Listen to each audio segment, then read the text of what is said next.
नमस्कार दर्शकों, ऐसे न्यूज में आपका फिर से स्वागत है। जैसा कि आप सभी न्यूज में आए दिन देख ही रहे हैं कि पहलगाम में हुए आतंकवादी हमले से सारा देश सहमा हुआ है। उन 27 लोगों की मौत ने पूरे देश, पूरे जन समुदाय को हिलाकर रख दिया। धर्म के नाम पर जंग बताया जा रहा है इस आतंकी हमले को, जहां पूरी दुनिया में, पूरे भारतवर्ष में लोग इस सब के खिलाफ कैंडल मार्च निकाल रहे हैं, आंदोलन किए जा रहे हैं, पाकिस्तान मुर्दाबाद के नारे लगाए जा रहे हैं। वहीं हमारे साथ कुछ ऐसे लोग भी मौजूद हैं जो कि एक नई बात लेकर सामने आए हैं। हमारे साथ संत रामपाल जी महाराज जी के कुछ अनुयायी मौजूद हैं जो कि इस हमले को एक सोची समझी साजिश का नाम दे रहे हैं। करते हैं बात इन सब से, आखिर क्या ये आज हमें बताना चाहते हैं, कौन से नए फैक्ट्स आज ये हमारे सामने रखेंगे। सबसे पहले हमारे साथ मौजूद हैं पूर्व सैनिक शक्ति जी, जो कि सेना में रह चुके हैं, फिर ये रेलवे में भी इन्होंने नौकरी की है, देश की सेवा की है और आज ये संत रामपाल जी से नाम लिए हुए हैं। इनसे बात करेंगे और जंग के माहौल की जो स्थिति होती है उसको जानने की कोशिश करेंगे। नमस्कार सर। नमस्कार जी। सर, कितने साल आपने फौज की नौकरी की? फौज में मैंने 24 साल नौकरी किया है। सर, जब जंग का माहौल होता है, दहशत का लोगों के अंदर डर होता है, क्या कुछ बॉर्डर पे सैनिकों को फेस करना पड़ता है? कैसी वहां पर स्थिति होती है? क्या कुछ आप फौजियों के दिमाग में, मन में चल रहा होता है जब ऐसा कुछ? देश में तो दहशत की माहौल हो सकता है, लेकिन जो फौज आगे जाती है उनके अंदर कोई ऐसा ये नहीं होता है, क्योंकि उस ढंग से उनको तैयार किया जाता है कि उस चीज़ को वो सहन करते हैं। उनके सामने कोई दहशत का डर, कोई भय नहीं होता है। ये जरूर है कि उनके परिवार वाले जरूर, जो देश फिर उसमें सहमा हुआ होता है कि अब हमारे जिन माताओं के एक एक बच्चे हैं, दो दो बच्चे हैं, तो उनको पीछे उनको महसूस होता है कि अभी देश में हालत ख़राब है, अभी हमारे बच्चे अगर लड़ाई होगी तो क्या होगा। लेकिन उनको जो जवान होते हैं उनको इस चीज़ का कोई महसूस नहीं होता है, क्योंकि उनके अंदर ऐसा ही मोटिवेशन भर दिया जाता है। हम देश के लिए ही उसमें भर्ती होते हैं और मर भी जाते हैं तो कोई उसमें परवाह नहीं, देश में मरने में अच्छा ही रहता है। तो जैसे कि सर ने बताया कि जंग के माहौल में जो सैनिक है उसको कोई डर नहीं होता है और लगातार जो सेना है वो बॉर्डर पर तैनात की जा रही है, सारे सैनिकों को वहां पर भेजा जा रहा है। आतंकी हमला बताया जा रहा है इन 27 लोगों की मौत को। ये सब क्यों होता है? क्या कारण है इसका? इसका कारण है जो युद्ध हुआ, वहाँ पे लड़ाई, गोलियां चली है आतंकवादियों के, वो उसका कारण पीछे काल भगवान है, जिन्होंने 11वें अध्याय 32 श्लोक में बताया है कि मैं। सर, किसके अध्याय की बात कर रहे हैं आप गीता ज्ञान दाता, गीता में लिखा हुआ है कि 11वें अध्याय 32 श्लोक में गीता ज्ञान दाता काल भगवान कह रहा है कि मैं बड़ा हुआ काल हूँ और मानव को 1 लाख मानव को जो खाता है 1.25 लाख की पैदावार करता है। उसी कारण से ही हमारे कर्मों के इंसान से ये युद्ध होता है। सर, फिलहाल का मेरा क्वेश्चन ये था कि क्या कारण रहा आतंकवादियों का वहां पर लोगों को मारने का? आपके हिसाब से क्यों मारे गए वो 27 लोग? वो गीता ज्ञान दाता ने कहा है कि मैं 1 लाख मानव शरीर खाता हूँ, 1.25 लाख की पैदावार करता हूँ। इसके कारण ही वो उनमें प्रवेश होकर ये लड़ाई युद्ध करवाता है। तो इस कारण से ही वो उन्होंने ये युद्ध आतंकवादी मारे गए लोग। सर, क्या कहना चाहेंगे आप? जय जी, काल का जरा रचा रचाया खेल है। जैसे काल ने बोला है भी बलवानों का बल, बुद्धिमानों की बुद्धि, मेरे पास इनका कंट्रोल है।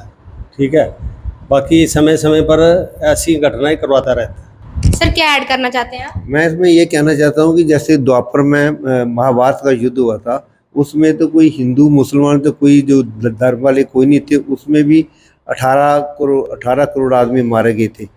तो उसमें अभी तो यहाँ पर हिंदू और इस मुसलमान का ही चक्कर चल रहा है।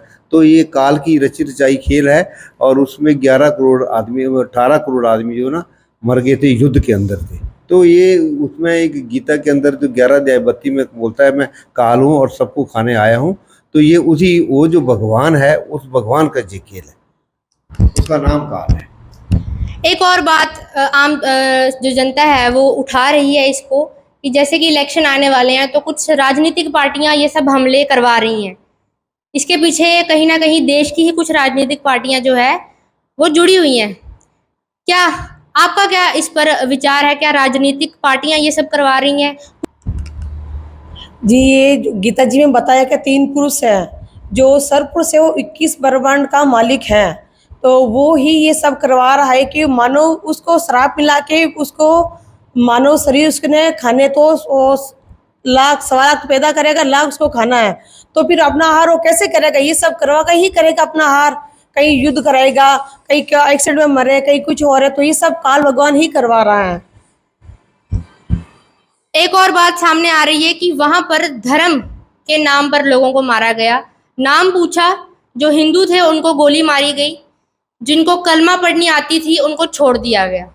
अगर हिंदू मुस्लिम का आपस में आगे युद्ध होगा, जैसे कि बाहर आप देख ही रहे हैं, युद्ध तो चल ही रहा है यूक्रेन और रूस के बीच में, आज तक वो लड़ाई चल रही है, लोग उसमें भी मर रहे हैं।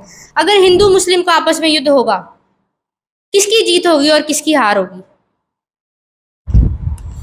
अगर हिंदू मुसलमान का युद्ध होगा तो इसमें मानवता की हार होगी और किसी की नहीं है, क्योंकि सब एक परमात्मा के बच्चे हैं। वो परमात्मा जो एक है वो है कौन? जब तक हम उसकी जानकारी नहीं होगी तब तक ऐसे युद्ध होते रहेंगे, क्योंकि विश्व में शांति जो है वो परमात्मा ही ला सकते हैं। ऐसे धर्मों के नाम पे झगड़ा करने से कोई फायदा नहीं होगा। आम जनता मारी जाएगी, हाहाकार होगा, कई लोग बच्चे अनाथ हो जाएंगे, बहनें विधवा हो जाएंगी, उससे किसी को भी कोई फायदा नहीं है। सिर्फ जो इस ब्रह्मांड का मालिक है, जिसको काल ब्रह्म कहा गया है, उसका फायदा है। बाकी जो परमात्मा है वो कोई और है। और जब जब जब तक हमें काल और दियार की परिभाषा नहीं समझ में आएगी तब तक ऐसे युद्ध होते रहेंगे है।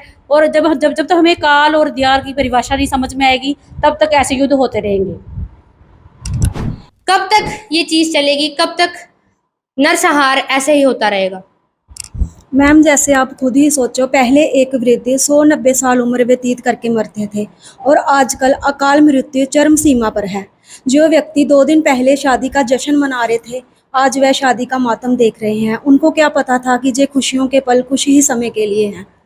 मैम, कब इस पर रोकथाम होगी? क्या नहीं, आजकल ही ऐसा क्यों हो रहा है? जैसा कि आपने बताया कि पहले 100 साल की उम्र में लोग मरते थे, तो अब ऐसा क्यों है?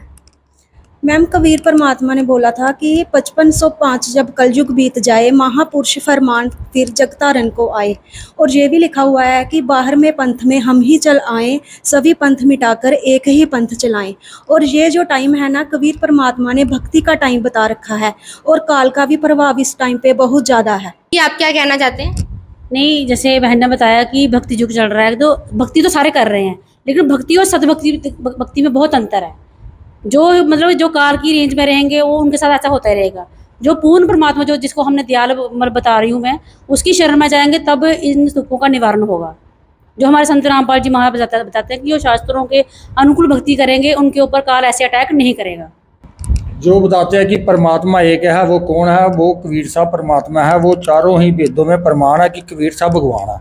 और वैसे भी लिखा हुआ है, राम कबीर एक है, कहन सुन को दो कर सो जानिए थे, सतगुरु मिलना ना हो। पूरे विषय में संत रामपाल जी के बगैर किसी ने बताया नहीं था कि कबीर साहब ही भगवान है। अब पता चला उनकी शरण में आने से जे काल मृत्यु नहीं होती, जो आतंकवादी गोली चला रहे जे रुक जाएगी।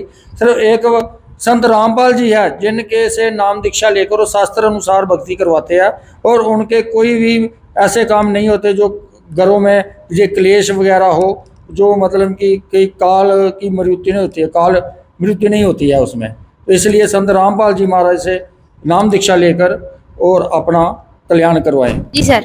नमस्ते।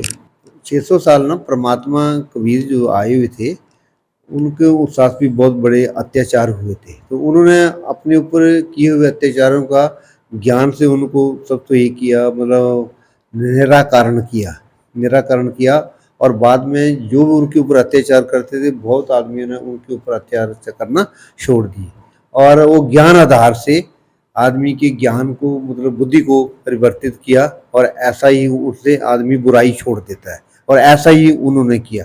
जब उन्होंने इस लोक को छोड़ के जाना था, अपने सचखंड लोक में सह शरीर जाना था, तो उसमें हिंदू और मुसलमानों में बहुत बड़ा झगड़ा हो गया था। क्योंकि वो चाह रहे थे कि परमात्मा जी को शरीर मिलेगा, मुसलमान चाहते थे हम इसको जमीन में गाड़ेंगे, और हिंदू चाहते थे हम इनको अपने रीति रिवाज के हिसाब से जलाएंगे। तो दोनों ही सेनाएं वहाँ पर खड़ी हो गई थी। तो परमात्मा ने फिर उन्होंने सत्संग किया था, सुनाया था कि मैंने आपको काफ़ी ज्ञान दिया, लेकिन आप ये समझो कि ये लड़ाई झगड़ा ये ठीक बात नहीं है, और शांति तरीके से सब कुछ मतलब ठीक होगा। और शांति से ही उन्होंने उनको बताया और उन्होंने देश दिया आपने कोई झगड़ा नहीं करना, जो चीज़ मेरे पीछे रह जाएगी जहाँ पर जो मिलेगी उसको आप आधा आधा आधा आधा बांट लेना। इसलिए शांति से ही हर चीज़ काम होना चाहिए। मतलब आपका कहने का मतलब है कि जंग की जरूरत नहीं है। जंग की कोई जरूरत नहीं, ज्ञान आधार से हर चीज चेंज हो जाती है, आदमी बुराई करना छोड़ देता है। ज्ञान एक ऐसी चीज है। जी सर, बहुत बहुत धन्यवाद। जी मैम, क्या कहना चाहते हैं? वो शांति जो है विश्व में सिर्फ संत रामपाल जी महाराज ही ला सकते हैं, क्योंकि इतने धर्म गुरु हो गए हैं, इतना मतलब प्रचार बढ़ रहा है हर चीज़ में, हर कोई भक्ति कर रहा है, लेकिन उससे शांति क्यों नहीं हो पा रही? क्योंकि कहीं ना कहीं हम शास्त्रों के विरुद्ध भक्ति कर रहे हैं। तो संत रामपाल जी महाराज है वो जो हमारे शास्त्रों में लिखा है उसके अनुकूल भक्ति कराते हैं, जिससे कि विश्व शांति हो सकती है। मैम, संत रामपाल जी महाराज ऐसा क्या कर रहे हैं जिससे कि विश्व में शांति आती है? वो जन साधारण के लिए, दुनिया के लिए ऐसे कौन से काम कर रहे हैं जो आप लोगों को बताना चाहते हैं? जम्मू कश्मीर के पहलगाम में हमला हुआ है, उस देश के बिगड़ते माहौल में शांति संदेश बनाने के लिए संत रामपाल जी महाराज के करोड़ों अनुयायी आगे आ रहे हैं और देश की इस दुख घड़ी में साथ खड़े हैं। हम देश के साथ हैं और हिंसा के खिलाफ हैं। जी, परमात्मा के ही सारे बच्चे हैं जो उधर आतंकवादियों ने हमला किया है, उनके घर कितना कहर मच गया है। किसी का 6 दिन हुआ शादी हुए, कितने के कोई 10 दिन हुआ है। उसके कारण ये कहर तभी खत्म हो सकता है जो संत रामपाल जी महाराज से नाम दीक्षा लेकर अपना कल्याण करा सकते हैं। सर, वो तो जैसा आपने बताया, वो शादी के बाद वहां पर खुशी मनाने गए थे, अपना घूमने गए थे। उनको क्या पता था कि थोड़े ही टाइम बाद उनकी जिंदगी पलट जाएगी। नानक साहब ने कहा, ना जाने काल की कर डाले किन वे डल जे पासा वे, जिन्हां दे सिर ते मौत खुड़कदी उन्हां नूं कहदा हासा वे। तो इस करके फिर नानक साहब ने पूछा खुशी कदों मनानी? उन्होंने कहा साल मिले साडी शादी हुंदी, विशे जाइए दिलगिरी वे, आखदा नानक सुनो जहाना मुश्किल हाल फकीरी वे। इस तरह ही नानक साहब ने कहा है कि जो काल के जो 21 ब्रह्मांड में हम सब रह रहे हैं, सारे पूरे विश्व में भाई बहन है, जो तो हम बिछड़े हुए हैं। ये परमात्मा जो संत रामपाल जी महाराज अपने ज्ञान आधार पे बता रहे हैं कि इनसे नाम लेकर और परमात्मा कहते हैं कि अपने घर की प्राप्ति करे, जिससे ये शांति हो सकती है अपने विषय में। सर, जैसे कि धर्म बन चुके हैं, हिंदू मुस्लिम फैल चुके हैं दुनिया में, और धर्म के नाम पर सिर्फ हिंदुस्तान ही नहीं, हर जगह लड़ाइयाँ हो रही। क्या ये लड़ाइयाँ होती रहेंगी? ये लड़ाइयाँ नहीं होती रहेंगी। ये क्या कि हिंदू मुस्लिम एक ही है। परमात्मा कहते हैं कि जी हमारी जाति है, मानव धर्म हमारा, हिंदू मुस्लिम सिख से धर्म नहीं क्यों कोई नहीं आ रहा।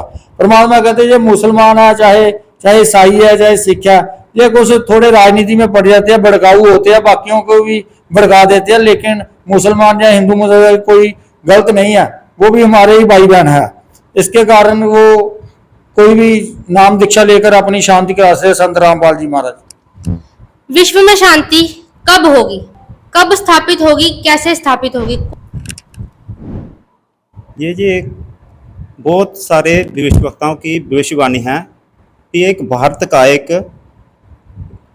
इसमें से विचारधारा निकलेगी, वो संत सभी देश को एक कर देगा। जैसे कि नास्रे दमस्क की भविष्यवाणी है, फ्लोरस की भविष्यवाणी है, और हमारे और जितने भी भविष्यवक्ता हैं उन्होंने भी बोला है। अब वो संत अपनी विचारधारा मतलब रखेगा, वो उसका एक झंडा होगा और एक नारा होगा, और सारे भविष्य में सारे देश में वो फैलेगी। ये संत रामपाल जी महाराज के ऊपर बिल्कुल फिट बैठती है, क्योंकि भविष्य भक्तों ने उनके बारे में बिल्कुल सटीक भविष्यवाणी की है। आम जनता को आखिर में क्या संदेश देना चाहेंगे जो कि इस लड़ाई को पाकिस्तान की तरफ से हमला मान रही है या आतंकवादियों की तरफ से हमला मार रही है? जैसा कि आप सब ने बताया कि ये काल करवा रहा है लोगों को खाने के लिए, तो जो लोग आज इस वीडियो को देख रहे हैं जिनको काल के बारे में कोई जानकारी नहीं है, आप उन सबको क्या कहना चाहेंगे? हम यही कहना चाहेंगे कि आप सारे एक ही परमात्मा के बच्चे हो, चाहे हिंदू है चाहे मुसलमान है। अगर हिंदू को चोट लगती है तभी भी परमात्मा दुखी होते हैं, अगर मुसलमान मरते हैं तभी भी उनको दुख होता है। तो पहले हम जाने कि वो परमात्मा है कौन। और जो हमारे गुरुजी संत रामपाल जी महाराज हैं वो विश्व में शांति मतलब स्थापित करने जा रहे हैं। और हम हाथ जोड़ के यही विनती करते हैं कि आप संत रामपाल जी महाराज की पुस्तकें पढ़ें, घर घर में पुस्तक सेवा होती है और मतलब गुरुजी का सत्संग भी आता है, वो सुने और खुद निर्णय करें कि जो जिस ब्रह्मांड में हम फंसे हुए हैं इससे निकलने के लिए संत रामपाल जी महाराज खुद धरा पे आए हुए हैं। और अपने निज घर जाने के लिए हमें उनकी बात सुननी पड़ेगी और उनके कहने के अनुसार चलना पड़ेगा, तभी विश्व में शांति हो सकती है।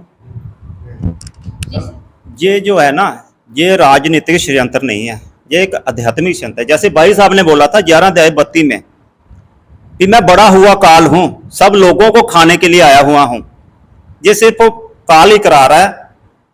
ठीक है सर। संत रामपाल जी महाराज ने सभी मजहबों की धार्मिक जो पुस्तकें हैं, जो मजहब उसको मानते हैं, उनमें सब में निकाल के बता दिया है कि परमात्मा कौन है। और उसकी शरण में जाने के लिए उनके एक एक लाइन करके इंगित करके बताया हुआ है कि भगवान कौन है। भगवान कबीर है, चाहे बाइबल हो, चाहे उसमें कुरान हो, चाहे उसमें गुरु ग्रंथ साहब हो, चाहे इसमें हिंदू वेद और गीता, वो सब में बताया। तो हम जो भी हम सबको संत रामपाल जी महाराज आज तक किसी भी संत ने परमात्मा कौन है करके गॉड इज वन को कहते हैं, लेकिन किसी ने सिद्ध करके बिल्कुल नहीं बताया। उन्होंने सबके सिद्ध करके बताया और उसी से उसमें शांति होगी। और सबको हिंदू मुस्लिम सिख ईसाई सभी को संत रामपाल जी महाराज की शरण में आना चाहिए, इससे इस विश्व में शांति हो। बहुत बहुत धन्यवाद जी आप सबका। तो जैसा कि इन सब ने हमें बताया कि जंग और लड़ाई से किसी का फायदा नहीं है, हम सब की हार है, मानवता की हार है। और कहा जाता है कि हिंदू मुस्लिम सिख ईसाई आपस में सब भाई भाई। संत रामपाल जी महाराज हमेशा इंसानियत और मानवता को बढ़ावा देते हैं। हमेशा वो अपने अनुयायियों को सहनशील रहने का सबक देते हैं। उनके अनुयायियों पर असामाजिक तत्वों द्वारा बहुत से अत्याचार किए जाते हैं, जिसमें कि बेबुनियाद केस जाहिर करना, उन पर जानलेवा हमले करना और उनके प्रचार को कहीं ना कहीं दबाने की कोशिश लोगों द्वारा की जाती है। लेकिन कहा जाता है ना कि सच्चाई को कभी भी दबाया नहीं जा सकता। थोड़ी देर के लिए उसको रोक जरूर सकते हैं, पर सच्चाई हमेशा अपना रास्ता निकाल कर बाहर आ ही जाती है। तो वैसे ही इन सब ने बहुत ही अच्छा एक मैसेज हम सब तक पहुंचाया कि आतंकवादी हो, चाहे पाकिस्तानी, चाहे फौज मरे, चाहे कोई भी मरे, है तो सब उस परमात्मा के ही बच्चे, एक ही परमात्मा की सब संतान है। हमें हिंसा को छोड़कर अहिंसा की तरफ बढ़ना चाहिए, प्रेम से रहना चाहिए और विश्व में परिवर्तन जंग से नहीं, ज्ञान और परमात्मा की शक्ति भक्ति से ही आ सकता है। बने रहिए हमारे चैनल के साथ, कमेंट करके जरूर बताइएगा वीडियो कैसी लगी। हम कोशिश करेंगे आपके हर कमेंट का जवाब आपको दें। बने रहिए हमारे साथ। मैं कृति, कैमरामैन मन्नत के साथ, ऐसे न्यूज पंजाब। धन्यवाद।